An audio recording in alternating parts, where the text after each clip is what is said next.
hermano me pregunta sobre el Concilio Vaticano II y si es verdad que el Concilio Vaticano II fracasó en el ámbito moral, ¿no? ¿Esto qué cosa quiere decir?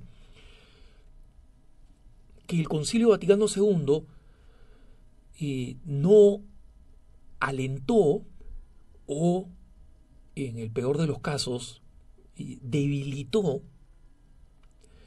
la conducta moral de sacerdotes y obispos, y por eso nos vemos en la situación en la que estamos de los casos de abuso sexual y los casos de inconducta en general de sacerdotes y de obispos que están escandalizando a la Iglesia en este momento y que el Papa Francisco está tratando de enmendar, ¿no?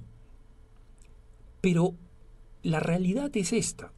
El Concilio Vaticano II no fracasó desde el punto de vista de la moral. Y esto lo pregunta un hermano porque dice que un sacerdote dio una conferencia en la que dijo esto, que el Concilio Vaticano II había sido exitoso desde el punto de vista doctrinal, pero no desde el punto de vista moral, y que había de alguna manera debilitado la conducta y la responsabilidad de los sacerdotes y de los obispos, ¿no? Yo creo que esta opinión es comprensible, pero es incorrecta. ¿Y se basa en qué? Se basa en el hecho de que el sacerdote que hace este análisis, este diagnóstico de que moralmente el Concilio Vaticano II habría fracasado, a pesar de que había sido un éxito doctrinal, está confundiendo el concilio en sí mismo, los documentos del Concilio Vaticano II, con lo que ha pasado después del concilio, cronológicamente, ¿no? Y hay una relación de continuidad, es decir, efectivamente después del concilio nosotros hemos visto el descalabro de muchas de las instituciones y de las tradiciones en la Iglesia, eso es con certeza, pero no hay ninguna relación de causalidad donde alguien pueda decir el concilio es la causa de esto. Entre otras cosas porque cuando se analizan los casos gruesos de abusos sexuales en la Iglesia, concretamente en Estados Unidos, es curioso, pero los periodos de mayor abuso son unos periodos que van del 55 al 75. O sea, es un periodo que coincide con el tiempo previo al Concilio Vaticano II, durante el Concilio Vaticano II y después del Concilio Vaticano II. Es decir, no es que estos abusos sexuales se hayan registrado inmediatamente después del Concilio Vaticano II. Y si nosotros analizamos el Concilio Vaticano II, en primer lugar, el Concilio Vaticano II no fue un concilio fundamentalmente doctrinal. No hay ninguna proclamación dogmática como la mayoría de los concilios que los precedieron, ¿no? El Concilio Vaticano I, que tuvo que ser suspendido por la invasión de los estados pontificios, y sin ni siquiera completarse, proclamó el dogma de la infalibilidad papal, ¿no? En el Concilio Vaticano II no hubo ninguna proclamación dogmática, ninguna. Y eso que algunos le pidieron al Papa Pablo VI que declarara el dogma de María, Madre de la Iglesia, le pidieron varias cosas más. El Concilio Vaticano II reafirma algunos dogmas, por ejemplo, en el documento, en la Constitución Dogmática Dei Verbum, sobre la palabra de Dios, reafirma la inerrancia bíblica, es decir, que la Biblia no se equivoca en temas que tienen que ver con la salvación. O sea, reafirma una verdad que era cuestionada y que sigue siendo cuestionada por los racionalistas bíblicos, ¿no? Pero no hay ninguna proclamación dogmática. En consecuencia, no es un concilio fundamentalmente doctrinal, es un concilio fundamentalmente pastoral. Pero es ciertamente un concilio revolucionario porque establece múltiples modificaciones. Algunas de ellas se aplicaron de manera errada, pero esa fue una aplicación pastoral basada en una interpretación distorsionada de la Iglesia que ya venía existiendo, que ya venía viviendo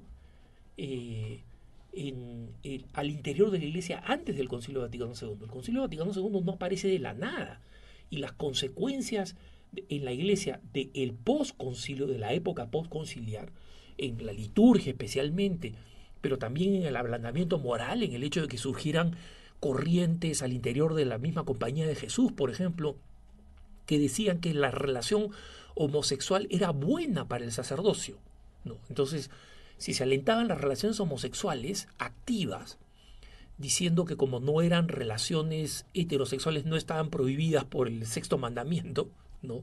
A esas locuras se llegaron, era porque estas ideas absurdas ya estaban en cocción, digamos así, al interior de la Iglesia. Y el Concilio Vaticano II fue la excusa para que saltaran todas estas pústulas de pus, ¿no?, que existían ya en la Iglesia. Pero cuando uno lee los documentos del Concilio Vaticano II, cuando uno lee el documento sobre la identidad de los obispos, cuando uno lee la de los sacerdotes o de los religiosos, a cada uno de estos temas se dedica un documento, de ninguna manera se dice algo que haga creer que la Iglesia ablanda la moral. No hay ni un solo texto que diga eso.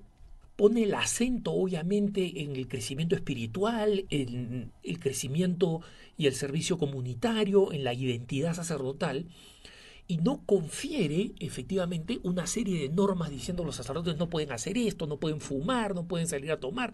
No hay una serie de normas en ese sentido. Como si hubo, por ejemplo, en el Concilio de Trento, donde había una confusión tremenda entre lo que decían los protestantes y había que establecer la postura católica. Entonces, las normativas no cambiaron. El Concilio Vaticano II en ninguna parte dice que lo que ha sido establecido en anteriores concilios sobre la disciplina sacerdotal, por ejemplo, o la disciplina episcopal o religiosa, queda deshecho. En ningún momento lo dice, ni lo insinúa. Entonces, no es el Concilio Vaticano II el que ha fracasado en términos morales, ha sido la Iglesia, que ha pasado en una época terrible de decadencia, como le ha sucedido varias veces en la historia, y de las cuales ha salido solamente gracias a la santidad de sus miembros, a la existencia de algunos santos particulares, y cómo estos santos han tenido una influencia en la santidad del cuerpo de la Iglesia, en la santidad de sus fieles, ¿no? Entonces, esos santos, muchos de ellos han sido recién canonizados. Otros están en proceso, están en medio de nuestra vida, viviendo su santidad, y llegarán un día a los altares. Y nosotros los reconoceremos como coetáneos. Más de uno de nosotros puede conocer a uno de esos santos o santas del futuro inmediato. Pero esos son los que realmente transforman a la Iglesia. Si los ven ustedes, no son personas que suelen quejarse del estado en el que está la Iglesia. Son personas que más bien promueven la reforma de la Iglesia. Y lo promueven en primera persona, buscando ellos aplicar las enseñanzas universales de Jesucristo en su propia vida. Eso es lo importante. Eso es lo que tenemos que conocer y entender. Y por supuesto, en la medida en que nos vamos aproximando a esa vida ideal, vamos comprendiendo que el problema de la Iglesia comienza en cada uno de nosotros. Que la Iglesia no necesita comentadores en las tribunas. Oye, ese cura está mal, ese obispo está mal. Por supuesto que forma parte del deber del cristiano denunciar, pero tiene que hacerlo con una autoridad espiritual tremenda. Cuando San Pedro Damián, este gran santo, escribió en contra de la homosexualidad en el sacerdocio tantos siglos atrás, y ya hablaba de este problema, y proponía castigos morales y físicos tremendos, ¿no? Él lo hacía desde una posición de total credibilidad. Él era un monje que dirigía una comunidad benedictina en Italia, y cuando lo veían que no había nada de lo que él exigía que no practicara él de una forma ejemplar. No solamente lo practicara, sino lo practicara de una forma ejemplar. Entonces, por eso era creíble. Por eso es que su libro sobre la sodomía, contra la sodomía en el sacerdocio y el abuso de niños, de los que hablaba específicamente, es un libro que se puede encontrar en internet, de San Pedro Damián, y es un libro tan duro y tan enérgico sobre cómo deberían actuar las autoridades eclesiásticas, porque él lo vivía y lo hacía vivir en su comunidad.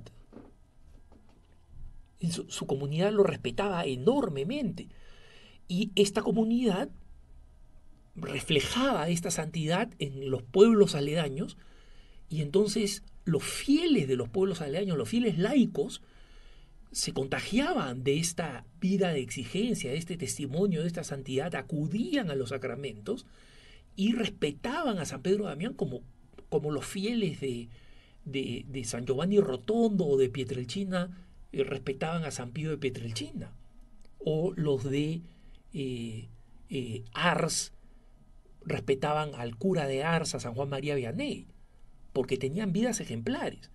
Esas vidas ejemplares son los auténticos focos de la Reforma, y son ellos los que tienen la autoridad, y es lo que se espera de nosotros con este llamado del Concilio Vaticano II a la santidad universal.